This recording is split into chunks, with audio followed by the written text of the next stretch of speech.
YouTube, what's going on? Welcome back to my YouTube channel. Today we got another video here by Gigok. The horse anime shouldn't go this hard. Yeah, I've been hearing a lot about this horse anime of these girls racing and all of that. It has 10 times more better freaking animation than fucking One Punch Man.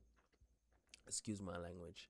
Let's just check it out. Make sure you guys like and subscribe. Tell me what you guys think. And of course, let's enjoy the video.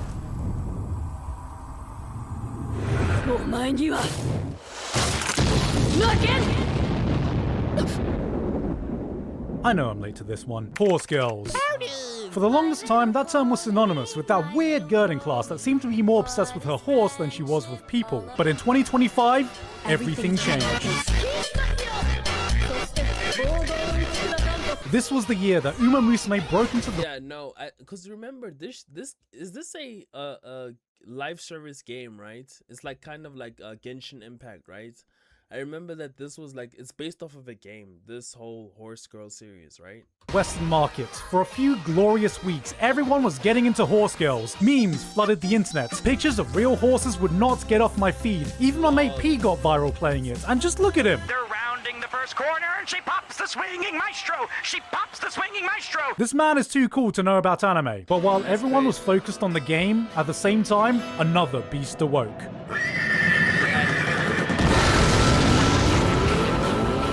Uma Musume's latest spin-off, Cinderella dropped, and it's one of the most intense, fast-paced experience you can find in 2025 that has absolutely no rights going as hard as it does. So if you're looking at the season and you're tired of hate-watching new episodes of One Punch Man like— Oh no.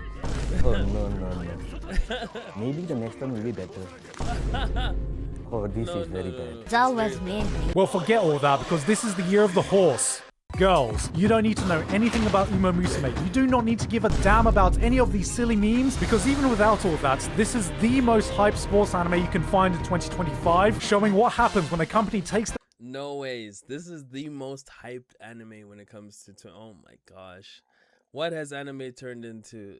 But it's a fun show. It looks fun. Trust me, I feel like this would be a fun ass watch. No, their excessive gacha gaming funds and uses it the right way, which is why I'm proud to say this video is sponsored by Stella Sora. Stella Wait, that's a Sora. different game. Stella Sora is a top— Okay, yeah, definitely let him make his money. We skip ads, so let's continue. today, and with the spirits of dead, back to the video. Welcome to the world where there are girls born embedded with the spirits of horses in them. Genetically superior superhumans that can do what no normal person can do. Run faster than any pisshead towards a kebab shop. So, what does society make them do? Let's take them on a track and make them run for our entertainment and perform idol concerts and shit. Oh, brother, this guy stinks! When I first heard about the concept of Uma Musume, I thought to myself, damn, this sounds dumb. Anime is no— it does sound dumb, but at the same time, it's anime. Let's make dumb shit. stranger to weird and wacky ideas. What the hell is this? And on paper, this felt like some committee took a middle-aged Japanese salaryman and made a Venn diagram of how to extract as much money from him as possible. Shit, I'm surprised the girls aren't also cripplingly addicted to pachinko in between races. I gave it a few episodes, but the low-stakes, low-drama vibe of season 1 just didn't grab me, and I filed it away under weird anime shit I'd probably forget about in a month. While I'd go back to my normal stuff, shouting shit like TOURNAMENT! Yeah, feel old hearing that? That's the era of Gigok this came out in. But as time went on, I started hearing whispers. Over in Asia, season 2 was making waves, and I thought, that's probably just an Asia thing. But then it kept continuing. Season 3, an OVA series, a movie, all which were getting great reviews. I started seeing these clips posted of some of the most jaw-dropping running animation I've ever seen, all culminating to its explosion this year, which, after all these years, was my last kick up the arse I needed to finally give it another chance, while it's airing alongside with— oh shit. TOURNAMENT! Cinderella Grey is the latest spin-off to the Uma Musume franchise, acting as somewhat of a prequel, but you don't need to know anything about this franchise to enjoy it, which I can guarantee— because I also didn't, and I skipped all of these to get straight to this one. But, after— Yes, that's a good anime. That's a good show. If you don't need to know anything what happened in the previous seasons, and well, it's not necessarily a good show, it's a popcorn show. So if you don't need to know anything about the previous seasons in order to enjoy the new series, that's a good show, no cap. After watching this is pretty much guaranteed that I'm gonna go back and experience everything the franchise has to offer because what an experience this was. We cool? So, if you're like me and you don't know much about Uma Musume and you want to taste to see if you want to commit to the entire franchise, I don't think this is a bad place to start. The series follows the legacy of Oguri Cap, an ash grey colt from the countryside town of Kasamatsu, as she breaks out of a small town to become a nationwide sensation in the Japanese horse racing scene. She's a simple girl, enjoys a simple meal, has a brain so smooth even her thoughts are sliding off. While the other girls feel like girls that happen to be horses, Oguri is a horse that happens to be a girl, but if there's one thing she can do, it's run like an absolute beast. And by God does the show give us a lot of it. From my memory, season 1 felt more like an idol show kind of vibe with some racing in it, but seeing its evolution to today, it's clear it has fully embraced the sport, the drama, the stakes, ringing much closer to a shonen sports anime than anything. The idol aspect. That's crazy. That seems fun. No cap. That's like a fun thing to actually see. Like, bro, like, who would have thought of this? Like, okay, cool. I know what you call it. Anime loves. We have a tendency of making animals into girls. You know, what do they call them? Furries. Yeah, we have like a furry tendency. But this is another freaking level. Takes a little bit of a back seat, and what we are left with is high-intensity, heart-pounding races, one after another, as Oguri makes a name for herself on the national stage. Look, I love sports anime, but you know how this shit goes. The first episode of the match starts. Things are going smoothly. Honestly, a bit too smoothly, and you start thinking to yourself, it's probably not gonna go this smoothly. It doesn't go this smoothly. Second episode, the opposing team enacts their weird, stupid, broken technique that throws everything into a loop. That one uninformed guy in the crowd is like, Nani kore? The protagonist is lost, useless, and has probably shit himself in the process. Then you get to episode 3. This is the actual episode you've been waiting for. Yeah. After 60 minutes of being dicked around, the protagonist finally locks in, figures out the opponent, developing his new ability in the last minute that wins them the game. Yes! That is the tournament, well, sports anime. Literally. It's a formula that hits every single time. But man, I can't lie, you watch enough and you get to these 2 episodes and you're like, come on, can we just do the thing already? Cinderella Grey wastes no time in throwing you headfirst into the action. Every episode is like bam, bam, bam, race, race, race, run, run, run. Eat, fucking fatso, parentheses affectionate. Races never overstate their welcome. In fact, it constantly surprised me at just how fast-paced it run through them all. They will spend an episode building up this new character, this new rival for this one big race. Then it's over and done with a single episode. Which might sound a bit quick for you seasoned sports anime watchers, and it would be that case if these races weren't such a concentrated burst of adrenaline. At first, I thought the girls looked janky as fuck running like this, but once I got over that, it so perfectly captures the energy of an athlete pushing themselves past the limit to reach inhuman speeds. Racers quickly take their positions, and you get to appreciate. No, I'm sold. I'm sold. Like, Giga don't need to say it anymore. I'm sold. This looks like an anime I really want to watch. No freaking cap. The different approaches of each runner. As the race plays out, you slowly inch closer and closer towards the screen because you're anticipating that moment where they get to the final stretch. This looks fun. Am I crazy to say that this looks freaking fun? Like, when the anime ramps up with an energy that doesn't just burst out, it explodes. That rush as you witness that last eruption is as addictive as any drug. You hear the roar of the crowd as the commentator eggs them on, as you watch athletes digging deeper than they ever have before. Suddenly, this janky-ass anime girl run becomes the most hype thing you've ever seen, as you shout out, God, this is what peak performance looks like! And then the race is over.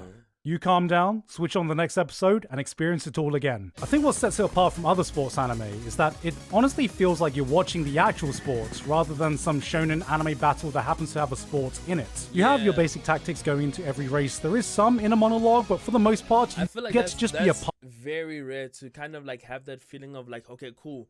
Now we're watching the race actually happen.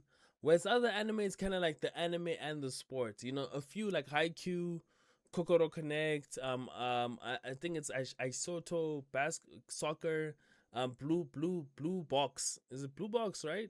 Or Blue Box or Blue Lock? Blue Lock, yeah, that soccer anime. Because it was season 2 was shit.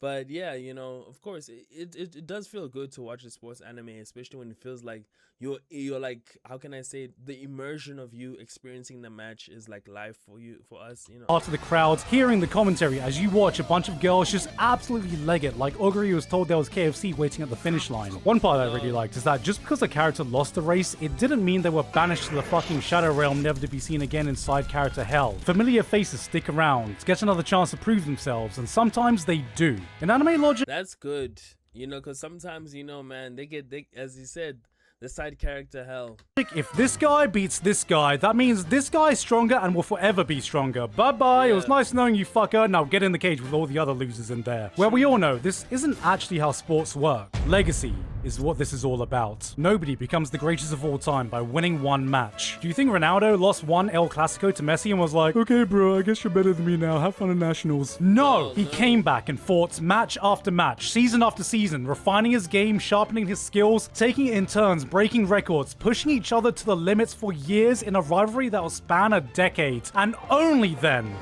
did he prove he was second best. I really shouldn't be talking about second best. Lol. The Messi fan, but yeah, he is second best. Messi is number one. But who knows? And he's an Arsenal fan. Oh my gosh. Giga, what are you talking about? Fuck out of here. Get out of here. Fan. Hey goodness. Every girl, even if they don't get a lot of screen time, feels like they have a story to tell. And just because they lost a single race, it doesn't mean their story is over. Yeah. Fujisama March, Yaino Muteki, Dicta Striker, Michelle My Baby, Maruzensky, Obey Your Master. God, it's weird getting attached to some of these names when I say it out loud. Novelty bubble on the inside, novelty bubble followed by Immaculate Pasta, Christ's Chin coming up on the inside, followed by Abba the Horse and Alf Ramsey's Pawn Dungeon. And when you dig deeper, you find out that's because everything that happens in these series, bar a tiny fraction, is based on what happened in reality. Yeah. I knew that Uma Musume girls were based on real life horses, but being just tangentially aware through memes, I thought it was like, look at this girl doing a dumb face that's same as this horse. I get all the references. What I didn't realize is that the entire story is based on real life events, real races, real careers. Oguri, coming from the small Japanese countryside town of Kasumatsu to eventually set the nation on fire and become a cultural phenomenon, that really happened. Hitting a brick wall against a rival horse named Tamano Cross that also happened to be an ash grey colt. That really happened.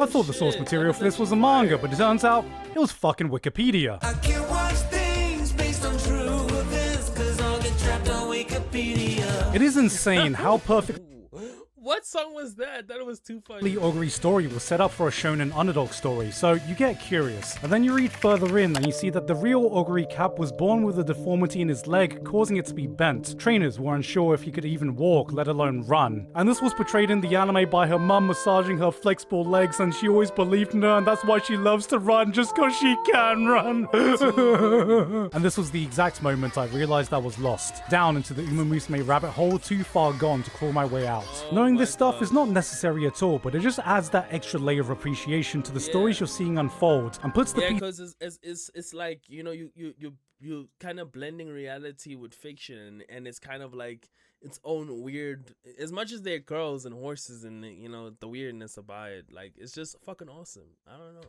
pieces into place of why an anime about horse girls running felt more real than your typical sports anime. An upset genuinely feels like an upset. There is no plot armor, or at least any more plot armor that exists in real life, and unless you spoiled yourself by googling the source material, you feel that tension in the race during those big moments. Will Oguri continue her legacy of domination? Will one of the other girls pull a surprise win? Are you gonna bottle it? Again, you fucking bottle it again? You bought it again? I can't fuck it! Uma Musume isn't peak fiction. This is peak reality. Peak experience. Cinderella Grey makes me regret that it took so long to sink my teeth into this franchise. Behind all the horse girls, or idol concerts, or memes, this is what happens when a passionate group of people get behind an idea no matter how out there it is, and fully commit to making a labor of love so infectious, it has transcended the audience it was originally intended for.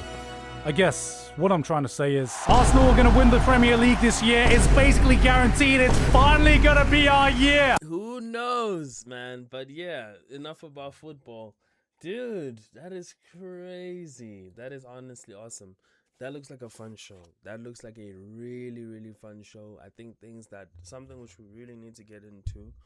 I feel like, you know, you just got to give it a chance. You never know how good it could be. I feel like this is one of those shows that you just literally just got to give it a chance. You know, I never knew that I was going to be a big fan of villainous animes, and man, I gave one a chance. Holy shit. I jumped into a whole rabbit hole that I'm very happy to say that I watch, you know? So yeah, I just think this one just got to give it a few episodes, and we'll see, man. Who knows? This might be my favorite anime of all time. So yeah, you guys tell me what you guys think. Like and subscribe, and of course, I'll see you guys in the next video. Peace out.